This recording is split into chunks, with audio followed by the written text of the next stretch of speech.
आसन मंत्रस्य मेरुपुष्ट ऋषि सुतली छंद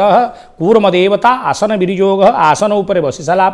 बाम पटरे घंटा प्राप्त बामे घंटा चालयते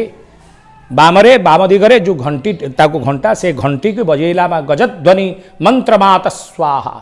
से घंटा को बजे पूजा अयमारंभ होता है। जेतबेले दर्शनार्थी जाती सी तो पूजक आसन में बसी पूजा करें ना सी प्रभु को दर्शन करेंगे। तेणु शिव मंदिर को जातु विशेष भाव में शिव मंदिर में घंटी रहीबार प्रथा रही माँ भगवती मंदिर में घंटी रहीबार प्रथा रही किंतु विष्णु मंदिर में घंटी रहीबार प्रथा सनातन धर्म परंपरा ही ना।